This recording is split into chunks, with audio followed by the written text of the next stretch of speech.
My alarm went off at 6:30 as usual, but something was different that morning. I opened my eyes and saw that Connor's bedroom door was slightly open. A sight that normally wouldn't mean much, but after what happened last night, everything had changed. My name is Miguel, I'm 26, and I work as a data analyst at a growing startup. I moved into this apartment 7 months ago after I got a raise that allowed me to leave my parents' house.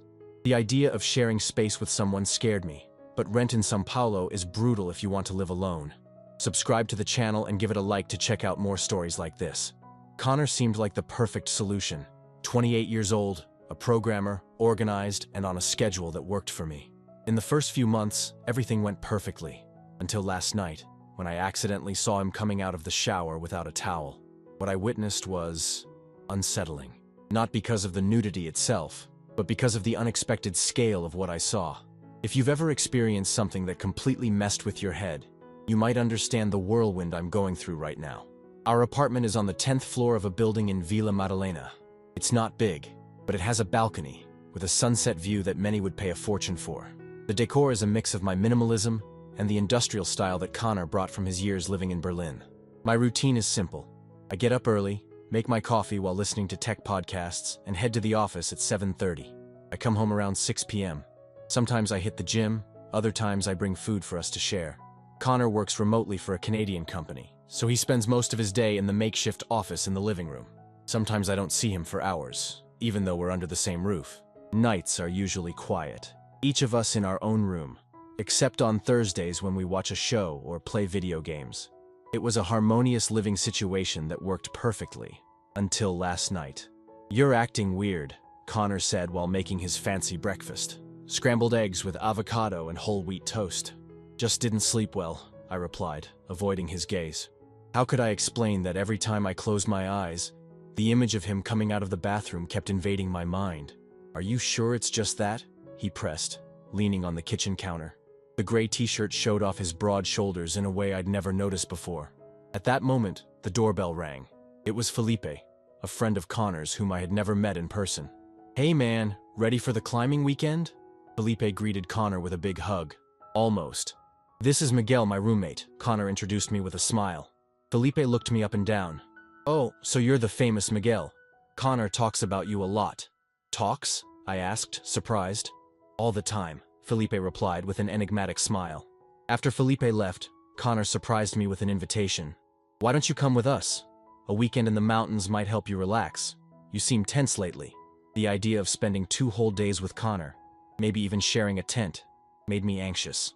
But at the same time, I felt an irresistible curiosity. "I've never climbed before," I admitted. "I can teach you.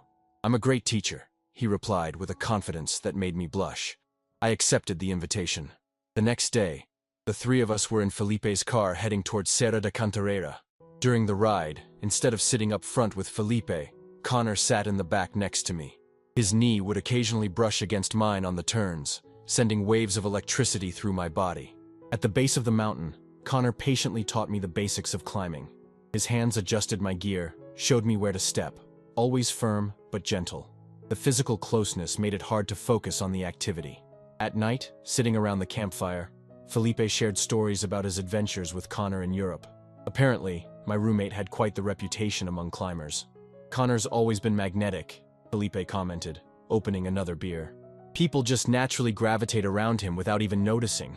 Connor looked uncomfortable with where the conversation was going. "Felipe exaggerates," he said, giving me a look I couldn't quite read. Later, when Felipe had fallen asleep in his tent, I was alone with Connor, staring at the stars. The silence between us was charged with tension. "Why did you really invite me?" I finally asked. "Maybe I wanted you to get to know me better," he replied softly. "Outside the apartment, away from our routines." "And why would that be important to you?" Connor turned to face me, his eyes reflecting the campfire's flames. "Because I'm tired of pretending that nothing's happening between us." I swallowed hard, my heart racing. Had he noticed the way I was looking at him? Or could it be that he also felt that inexplicable attraction that had been quietly growing between us? That night in the mountains became a turning point. Connor's words hung in the air like sparks from the fire lighting us up. I couldn't respond right away. My throat went dry and my heart pounded. "Something between us?" I finally repeated, trying to buy time as I processed his words. Connor moved closer, sitting next to me on a fallen log that served as our makeshift bench. The warmth of his body was palpable even without there being any touch. "Miguel, I'm naturally observant. I noticed you've been looking at me differently since yesterday." His voice dropped to almost a whisper. "After the bathroom incident, I felt my face flush, and not from the heat of the fire. It was an accident. I should have knocked. I'm not accusing you of anything." His eyes met mine, intense and sincere. "In fact, I think it was interesting." The air between us filled with unspoken possibilities. The forest around us seemed to fall silent, as if nature itself was waiting for this moment to unfold. "Interesting how?" I asked, surprised by my own boldness. Connor smiled, that sideways smile that always intrigued me. "Interesting because I've never seen you so disarmed, so genuine. You always keep this controlled vibe, like everything is meticulously planned. But in that moment I saw something different in your eyes." "And what did you see?" "Desire." The word dropped between us like a stone in still water, creating ripples that seemed to expand forever. When his hand touched mine on the log, I didn't pull away. His fingers, rough from hours of climbing, traced gentle patterns on my skin. The contrast between their roughness and the soft movement was mesmerizing. "I've been thinking a lot about you, Miguel. More than a roommate should ever think." A twig snapped in the fire, sending sparks into the starry sky. In that moment, I made an impulsive decision, a rarity for someone who always calculated every step. "I've been thinking about you too, Connor. Especially after yesterday." His smile widened, and with a delicacy almost reverential, his free hand brushed my face, his thumb tracing the line of my jaw. The tension turned into an electric current between us, impossible to ignore. "We can take it slow," he whispered. "We don't have to figure everything out tonight." But there was an urgency in me I'd never felt before. 7 months of living together. Small, shared moments, laughing in the kitchen, arguing over shows, all culminating in that moment under the stars. When we kissed, it wasn't like I'd imagined, and I had imagined it, even if I wouldn't admit that to myself. It was more intense, more real. His lips had the taste of craft beer and unspoken promises. His hands found the back of my neck and my hair, while mine hesitantly explored his shoulders and chest. The kiss deepened. Years of silent questions finding answers in the heat of our meeting. The world around us melted away. There was no mountain, no Felipe sleeping just a few feet away, no worries about tomorrow. It was just Connor and me, finally honest with each other. When we pulled apart, breathless, I rested my forehead against his. "This changes everything," I murmured, half a declaration, half a question. "Only if we want it to change," he replied, his eyes reflecting the flames, his pupils dilated with desire. "What do you want, Miguel?" My response was to stand up and extend my hand to him. Without words, we walked away from the campsite, finding a small natural plateau that offered privacy and an impressive view of the valley below, bathed in moonlight. Under the starry sky, Connor pulled me into his arms again. This time, the kiss was more urgent, as if years of unspoken tension were finally being released. His hands slid around my waist, finding the skin beneath my t-shirt and leaving behind a trail of warmth that contrasted with the cool mountain breeze. "I fantasized about this moment," he confessed against my lips, "but the reality is so much better." I smiled, filled with a confidence I rarely felt. "Show me those fantasies." Connor gently guided me to a patch of soft grass, where he spread his coat out like an improvised blanket. The silvery moonlight bathed his skin as he took off his t-shirt, revealing the defined torso I'd seen so many times in the apartment, though I'd never let my gaze linger. Now I could watch him openly, admiring every curve of muscle, every shadow formed by the nighttime light. When my hands touched his chest, I felt his heart racing, mirroring my own. "You're handsome," I said, the words spilling out before I could hold them back. "And you're still overdressed," he replied with a teasing smile. His skilled hands undressed me with the perfect blend of efficiency and sensuality. Every button undone, every inch of exposed skin was then followed by his lips, drawing fiery paths that made me arch in response. When we finally were skin to skin, it felt indescribable, like plunging into warm water after a long walk in the snow. Our bodies fit perfectly, as if they were made for each other, every curve meeting its match. "I want to feel every part of you," he whispered in my ear, his husky voice sending shivers down my spine. His hands explored places I'd never mapped before, discovering spots of pleasure I didn't even know existed. When I finally touched him, in the way I had glimpsed in the bathroom, I confirmed that Connor was indeed extraordinarily well endowed. The realization made me gasp against his lips. "Now I get why Felipe mentioned your reputation," I murmured, teasing him. Connor chuckled softly as he nibbled on my neck. "I'd rather you draw your own conclusions." What followed was a mutual exploration, slow and methodical. Like two dedicated cartographers, we mapped every inch of each other's bodies. Scars, moles, textures, reactions. I discovered that Connor was especially sensitive behind his ears and on the inside of his thighs, and he found spots on my body that made me tremble with the lightest touch. When we finally became completely one, it was like the entire universe exploded into 1,000 blazing stars, his extraordinarily well-endowed body taking me to places I never imagined could exist. The initial awkwardness gave way rapidly to a pleasure so intense it seemed impossible to contain. Connor moved with precision and care, his eyes never leaving mine, creating a connection that transcended the physical. "Are you okay?" he asked at one point, pausing his movements. "Better than okay," I replied, pulling him even closer. "Don't stop." The pace quickened. Our breaths grew shallower, our bodies slick with a light sheen of sweat that glistened under the moonlight. The world around us disappeared. It wasn't about the mountain, the past, or the future. It was just that perfect moment where we became one. When we both reached climax almost simultaneously, it felt like watching a supernova explode behind my eyelids. Waves of pleasure were so intense that for a moment I lost all sense of where my body ended and his began. The name Connor escaped my lips like a prayer, while he murmured mine against my skin. Afterwards, we stayed intertwined under the starry sky, our breaths slowly returning to normal, our hearts sinking into a shared rhythm. The silence between us wasn't awkward. It was comfortable, as if we had finally found a place where words weren't needed.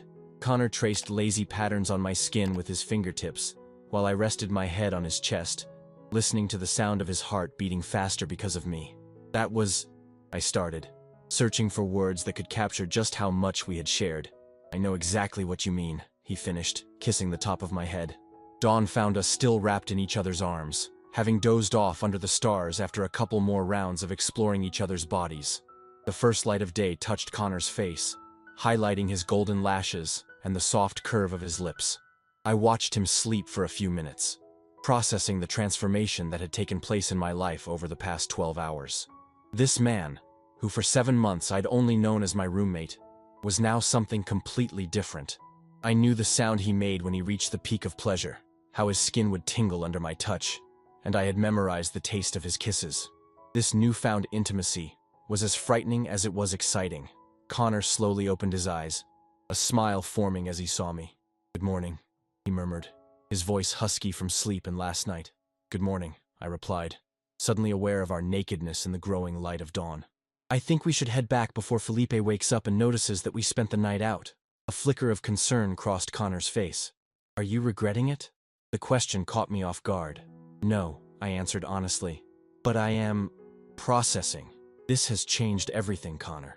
He rested on his elbow, his gaze fixed on mine. "It only changes what we want it to change. We can take it slow, figure out together what we want from all this." We sat down and began getting dressed, every movement now filled with a new awareness of each other's bodies. The morning light brought clarity not only to the landscape, but also to the thoughts that had been clouded by last night's passion. "What will it be when we go back to the apartment?" I asked as I buttoned my shirt. "Do we go back to normal, like nothing happened?" Connor shook his head, his fingers briefly brushing mine. "I think normal has a whole new definition for us now. But I get your worry.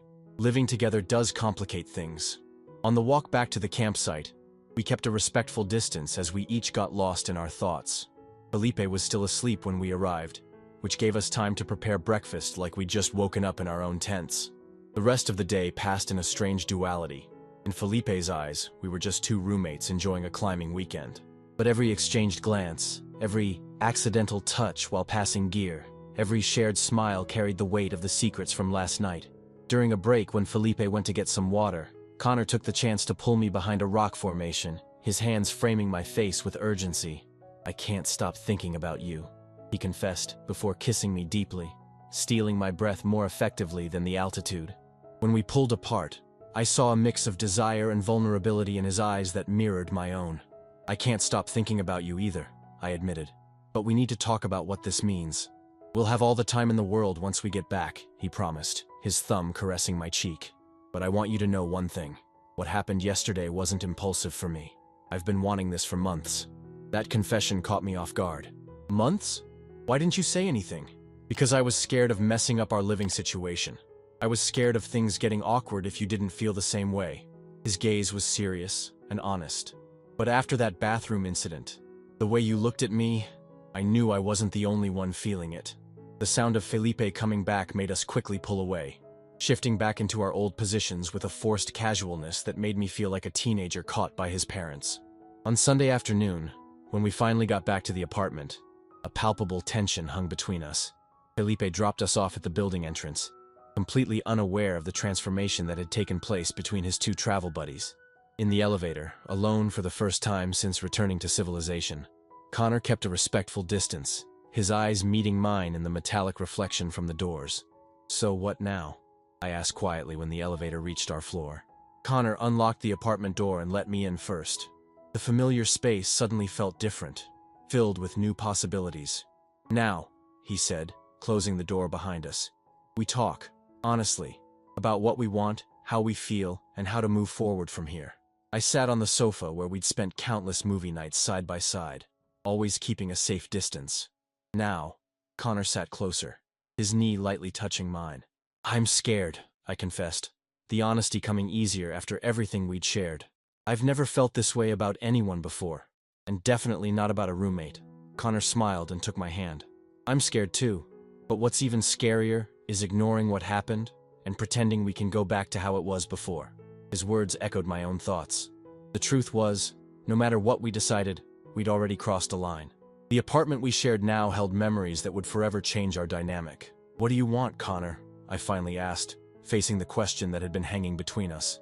His eyes, the color of the ocean on a stormy day, held mine without hesitation. "I want to find out what we can be together. No rush, no pressure, just exploring this connection we discovered." "And you?" The question lingered in the air, full of possibilities and uncertainties. My answer would define not only our relationship, but also how we lived together in this shared space that now felt both familiar and completely new. "I want the same," I replied at last, feeling a weight lift off my chest. "But I'm afraid that if things go wrong, we might lose not just this connection, but also our friendship and the harmony of our home." Connor gently squeezed my hand. "Let's set some rules then. First, always be honest with each other. If something bothers us, we talk about it right away. Second, we respect each other's space. We keep our individual lives going. And third, if at any point we feel it's not working, we promise to have a mature conversation before making any drastic decisions." His words were sensible and practical, just like the Connor I knew for months. It was comforting to see that despite how much things had changed between us, his essence was still the same. "I agree with those rules," I said with a smile. "And I suggest a fourth. We don't tell anyone about this for now. Let things develop naturally between us before we involve anyone else." "Deal," Connor agreed, sealing our pact with a soft kiss that quickly deepened, sparking echoes of the desire we'd discovered on the mountain. The following weeks were a delightful exploration of this new territory between us. During the day, we kept up an apparently normal routine, me at the office, him working remotely. But at night and in the early mornings we found time to discover each other. We learned our rhythms, our preferences, our limits. I found out that Connor loved it when I lightly ran my fingernails along his back, and he discovered that whispers in my ear made me melt completely. Every encounter taught us something new, not just about our bodies, but about who we were as people.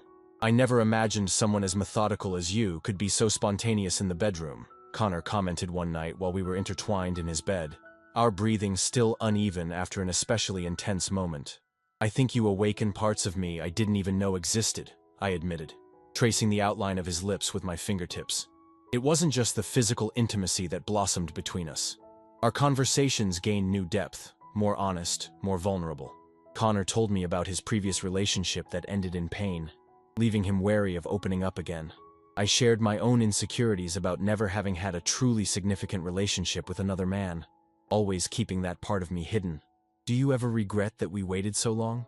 I asked one night as we watched the city lights from our balcony, sharing a glass of wine. Connor paused for a moment. "No, I think we needed that time to build the foundation of our friendship. Now, what we have is deeper because of it. After a month in our new dynamic, we faced our first real challenge when Felipe invited us to a barbecue at his place. It was the first time we'd be together in a social setting since the climbing trip, and we had to navigate it without revealing our new connection. We can just act normal, I suggested as we got ready to go. Just like we used to. Connor looked hesitant. That's the problem. I can't even remember what normal between us used to be anymore. All I know is how I look at you now. At the barbecue, we did our best to keep a comfortable distance, but I noticed Felipe's curious glances several times throughout the night. At one point, when Connor went to get more drinks, Felipe walked up to me. "So, have you finally sorted out the obvious tension between you two?" he asked directly, a knowing smile on his face. I choked on my beer. "What are you talking about?" Felipe laughed. "Come on, Miguel. I've known Connor for years. I've never seen him look at anyone the way he looks at you. And now, after that weekend in the mountains, you two practically radiate a different energy." I felt my face heat up. Is it really that obvious? Only to people who know you too well. And that's a good thing, you know? Connor deserves someone who makes him smile like that. When I told Connor about the conversation on the way home, he first looked worried, but then relaxed. Maybe it's a relief not to have to hide it from everyone, at least not from Felipe. Does that mean we're ready to make this more official? I asked, trying to keep my tone casual despite the weight of the question. Connor parked in front of our building but didn't get out. Instead, he turned to face me, his eyes serious in the dim parking lot light. "Miguel, over these past few weeks, I've discovered things about you that make me want to know you even more. I love the way you furrow your brows when you're focused on something, how your laugh starts out soft and then just explodes when something's really funny, and how you unconsciously run your hand through my hair when you think I'm asleep." He paused, taking my hands in his. "I don't know what label to put on what we have, but I know I want to keep discovering you every single day." His words touched something deep in me. I want that too, Connor. So much. That night, as we made love with a renewed intensity, I realized that we weren't just deciding to stay physically together in the same apartment. We were choosing to continue this journey of mutual discovery, no matter where it might lead. 3 months have passed since that night in the mountains. Autumn arrived in São Paulo, turning the few trees visible from our balcony into shades of gold and red. Our relationship, like the seasons, continued to evolve.